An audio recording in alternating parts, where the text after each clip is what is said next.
the next dramatic effect in my life was a man I met by the name of Mr. Earl Schoaf, who introduced me to health and nutrition as a business and a product, who introduced me to network marketing, where you could start at the bottom and go to the top.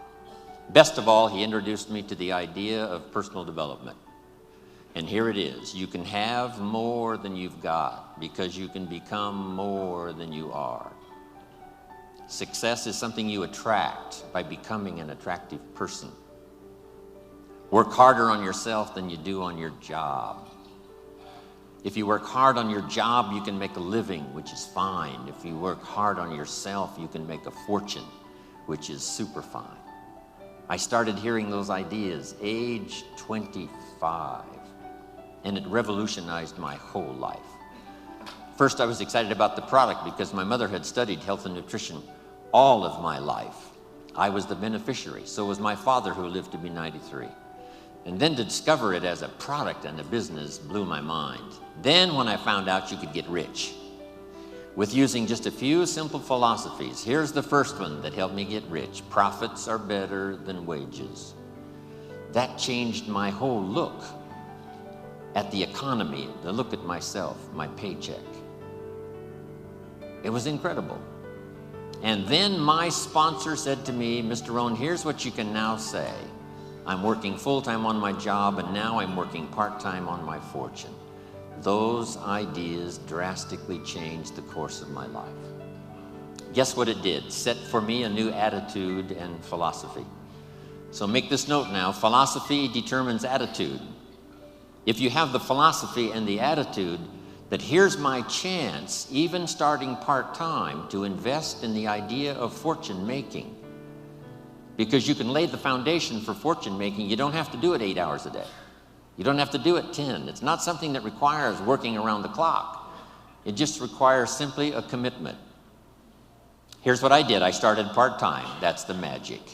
So make this note. Teach people the magic of starting to work part-time, not just to pay a few bills, that's okay, but how about the idea of working part-time fortune making? It changes everything. It changes how you talk. It changes how you invite. It changes how you treat your customers. It changes how you have respect for your distributors, laying the foundation for a career and then a fortune. It changes everything, your philosophy and your attitude. Then the idea of maximizing your part-time. Here's what I think I've discovered with those that have decided to work part-time. They've told us they were going to work 10, 15 hours a week, but here's what happens. They become part-time distributors. So I think here's what we ought to try to teach. Let's go full-time, part-time. If you're going to dedicate 10 or 15 hours, a week to the business, just fill up those hours with activity and phone calls and flyers and on the internet. It doesn't matter what you do. Start making the contacts, but fill up that 10, 15 hours. Go full-time, part-time. And the appeal to do that is strong if the appeal is, I'm not just working to pay a few bills, that's okay. I'm not just working to become financially independent, that is great. I'm working to build a career and someday a fortune. Now here's what's exciting about being part-time. It isn't long until you'll be sitting in a class taught by millionaires. It's the most extraordinary part of Herbalife's value that we can give to someone who joins. You'll soon be taught by people who've become extraordinarily successful from every walk of life that you can possibly imagine. It's worth that alone to join Herbalife, just to get in on the training, to see if it won't affect your thinking, your philosophy, your attitude, and change your life. So I met this extraordinary man, Mr. Earl Schoaf. He gave me these opening ideas for changing my life, building my business. It was absolutely incredible. Then I was a distributor for 7 years. And signing autographs one more time today reminds me of when I got my first autograph. Reminds me of when I took my first picture with somebody important and went home and started telling the story. That's why I probably linger a little longer doing the autographs than most people do, simply because I remember that first time. And I remember how important it was to me. On my trip to India, I started a program. We had some leadership classes as well as doing a seminar for the distributors and for the public. And I promised in the leadership classes that I would sign everybody's journal, not just the few who came up. But I took the time and we arranged it, and it worked like magic. A couple of rows at a time coming by, sign, say hello, look them in the eye. Sign, say hello, look them in the eye. Everybody in the leadership classes. And the feedback has been absolutely incredible. Taking the time, because I know how important it is, those early days after I met this extraordinary man. Then let's go about 27 years ago when I'm doing this little talk and seminar in Los Angeles, California, and in my audience is a young man, 19 years old. His name is Mark Hughes. What an extraordinary day that was. From the Girl Scout story, and then to meeting Mr. Schoaf and starting to change my life, for gaining the experience that was going to serve me well all of these years, then finally meeting Mark Hughes, where I could make a deposit of my experience and life and heart and soul into something I believed in. Those were 3 extraordinary occasions. Then let me look back at just one more.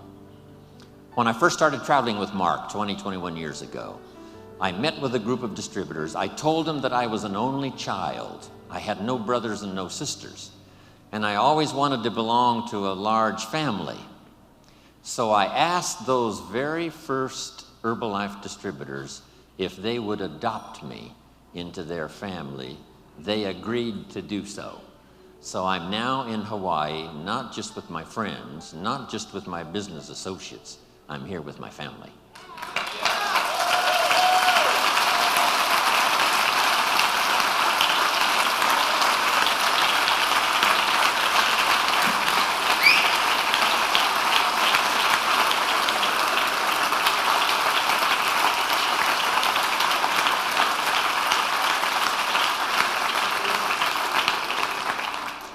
Now here's how the past becomes useful, not to live in the past and not to dwell in the past, but to borrow the experience of the past, and then here's the second part, invest them in the future.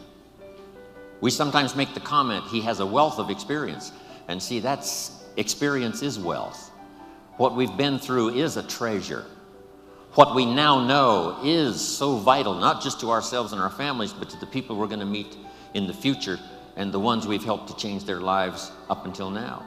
So the past is valuable if you gather it up and invest it now into the future. That's part of our exercise here these 4 days, remembering the past, using it as an investment for the future. Now here's the second one. We look back, yes, but now we look ahead. We look back for experience and we look ahead for inspiration, setting our goals, your family goals, your business goals, the person you wish to become, the skills you wish to develop, the people you want to meet, the places you want to go, the experiences you want to have, building a financial wall around your family nothing can get through, the health you want, the person you wish to be. All of those goals are important. Here's what my mentor taught me when I was 25, for your notes. He said, if you have enough reasons, you can do the most incredible things. He says, Mr. Rohn, I think you've got the experience and you've got the skills and you certainly have the desire. Here's what you might be lacking, a long enough list of reasons.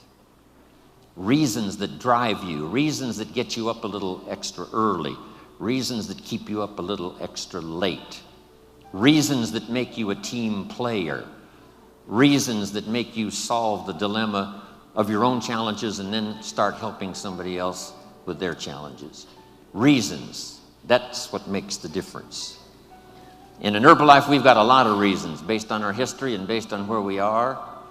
I think part of our reasons for the future is going to be just a little revenge, right, John? A little revenge for the people who said we couldn't do it, for the people who said we wouldn't last through the 3 years of transition after Mark died. It's going to be such a delight when we get the report that we passed 2 billion, right? And we're going to get on the phone.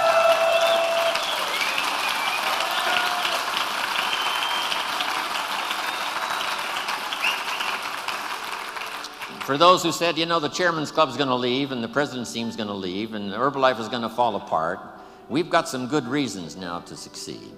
And for those who said we wouldn't make it this far, for those who said now that Mark is gone, the dream is gone, we just can't wait to get to the 2 billion. Then the 3 billion.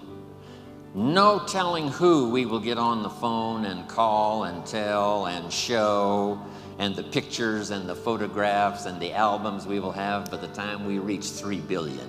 Our enemies will choke on all of the stuff we will have.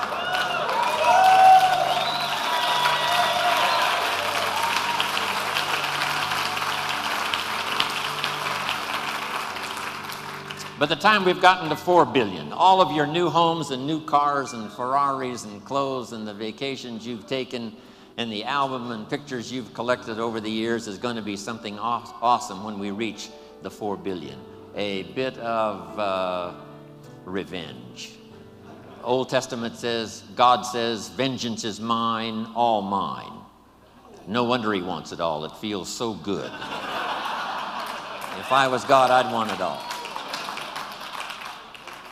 Then I can't wait for the day to come when Michael Johnson walks on the stage, and after we've gotten the final accounting, and for the goal that he worked so hard for, and the staff that worked with him, and all the stuff we've accomplished, especially this past 9 months and in the next couple of years, when we present him with a refined accounting in a well-bound book, and when he opens it up, Michael Johnson will read, "We have just reached the 5 billion, Mr. Johnson."